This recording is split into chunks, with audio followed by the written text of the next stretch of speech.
Well, I still think a lot of people it has a block on them.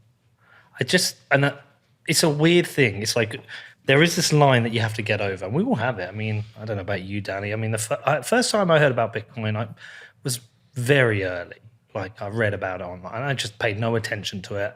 And then in 2013, I was introduced to the Silk Road, and I bought Bitcoin, but I never looked at it. I had to go on this website called Local Bitcoins, and I had to like have a picture of me holding like the date or something, and then my money went into escrow, and I got my Bitcoin, and then I had to send it to these numbers, and then I would buy something on the Silk Road. But at no point did I look at Bitcoin. Did I consider it as much? Didn't do any of that, and I didn't do any of that until really early 2017. And even then, I didn't fully grok it. I just thought this is something to invest in. And everyone has that line to get over. Yep. And once you get over and you see it, like the Matrix, when he's in the Matrix and you suddenly start seeing the code.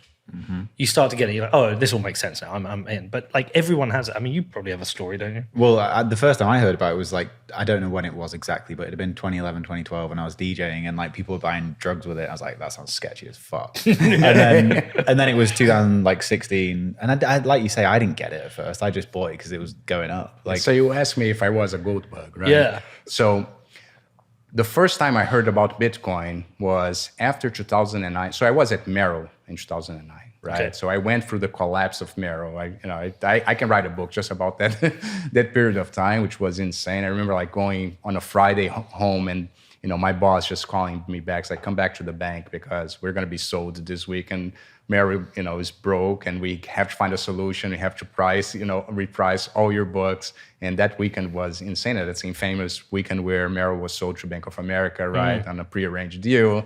And all of that happened. But after 2009, right, I already didn't have a lot of confidence in the system, and that my confidence level in the system just went down, like one order of magnitude, right?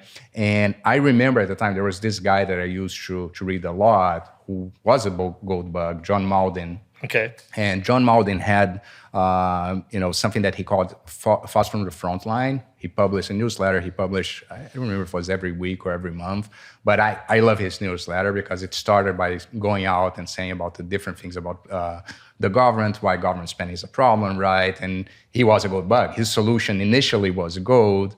And then back in 2000, I think this was 2015, 2016, he switched and it's like, listen, I've been talking about gold for all this time. There's this new thing that for me is digital gold, which is Bitcoin.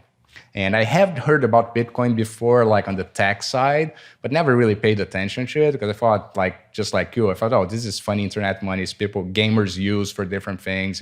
I shouldn't be investing in this. But when he mentioned Bitcoin, then I looked at it, I think, a little bit more seriously. And I remember this was right before Mt. Gox happened. So the price was around like $1,000. And I look it up, my first reaction, oh, I missed the boat. This thing's already $1,000, Too late, I'm not gonna buy anything.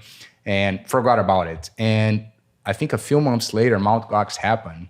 And the price went from like 1,000 to like 300. And then the trade run kicked in. And like, I don't understand anything about this thing, but it just went from $1,000 to $300. I'm gonna buy a little bit just to see as a quick trade, right? And then that was the first time that I bought Bitcoin. And of course, it went from 300 to 600. I sold everything. I felt I was a genius, right?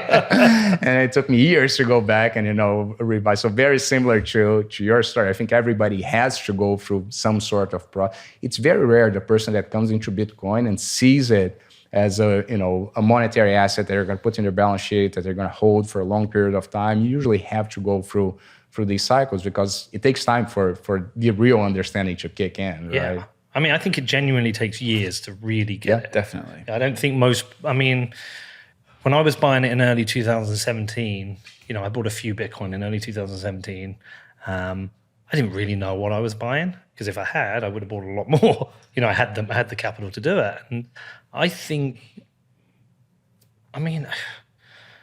you never really fully get it. That's one thing. Yeah, I still don't think I understand it. Totally. But I would say it's only been probably since about, I would say my best learning period was probably the start of the bull and the bear market, this most recent cycle.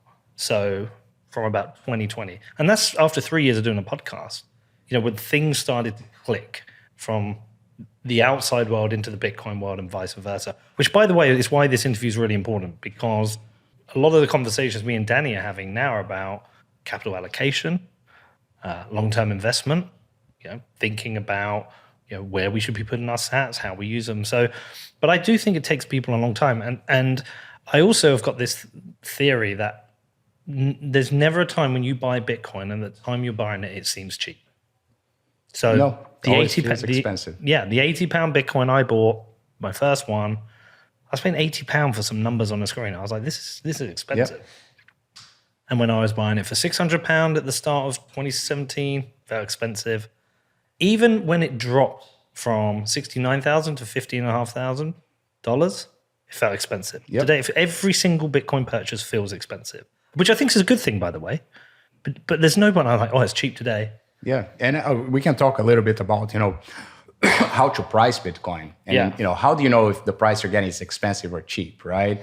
And I think finally we're getting into somewhere where we can have an idea if it's cheap or not, right? And that's based on different scenarios, right? I say, okay, so what happens in an absolute scenario that Bitcoin becomes actually the monetary asset of the world, right?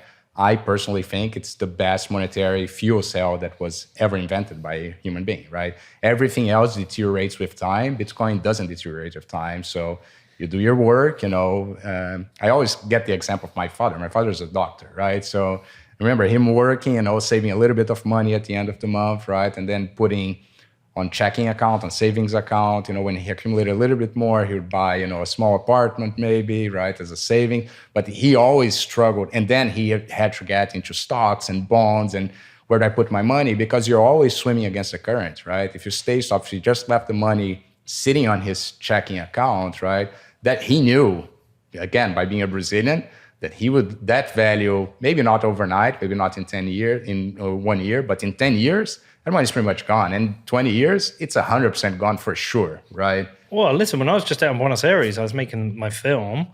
One of the people I interviewed said everybody is a financial director.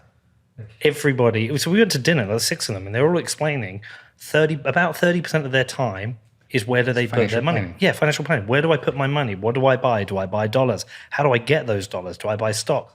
They just have to get rid of their pesos as quickly as Think about possible. the economic impact of that, right? A doctor should be practicing seeing patients, right? And no, he's spending 20, 30% of his time investing and looking to investments, right? When he shouldn't be doing that. Of course not. If the proof of work that he did represented in the monetary assets that he built was not getting debased a long time, right? People need to do that, again, because they need to fight against the system. And they don't understand the reason why that happens, right? It's very simple, because you have somebody somewhere that can literally just he has to work, 24/7 to actually accumulate dollars or reais or whatever it is. Meanwhile, the government can just literally press a button and accumulate the same amount that he did without any work. So the ethics of Bitcoin is another thing that, when you look at, I think it's the first money that it's ethical money, right? It's completely ethical. There's no advantage. The US government wants to buy a Bitcoin, they're going to have to buy Bitcoin. They're going to take it out of the hands of other hodlers, right?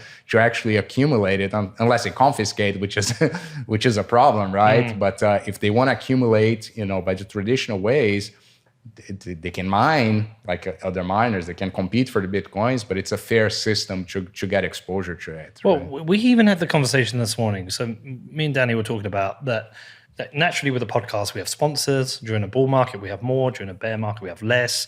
And during a bear market, we still have to pay the 6 people who work on the podcast. And I was saying to Danny this morning, I think we'll have a good 2 years now. And then what we should do is, like we did in the last bull market, we conserved a large part of the profits so we can make sure we get through a bear market. And Danny rightly said he can keep that in Bitcoin. I was like, no, because you know what? If it's a bear market, the price will be dropping, and maybe we should hedge with the pounds. But then I was thinking, hold on a second, if I hold those pounds over 2 years, I might lose 10 to 20%. Yep. So now we're having to become financial planners for the money we've worked so hard to earn. I mean, It's a risk both ways, isn't it? It's It a risk is. to not have the Bitcoin, and at some point in like the cycle, there's a risk to have the Bitcoin. Yep. we work so hard. You know, we spend time away from our families. You know, we'll be here in the US for 11 days, doing 2 interviews a day. We get up before the interviews. We're planning them afterwards. We're doing other work. We work really hard for our money, and that money is getting stolen because it's being debased. Yep. And we're trying to think, how do we protect it? I mean, I remember when I was a kid, my parents had savings, and you would have building societies and banks offering interest rates 6-7%. They could put their money away, and it would grow in value. It doesn't exist anymore. No. It doesn't exist anywhere. Yeah. You know, they give you that, you know, whatever the fucking interest rates are now, they're 3-4%, but they're 4-5% under inflation.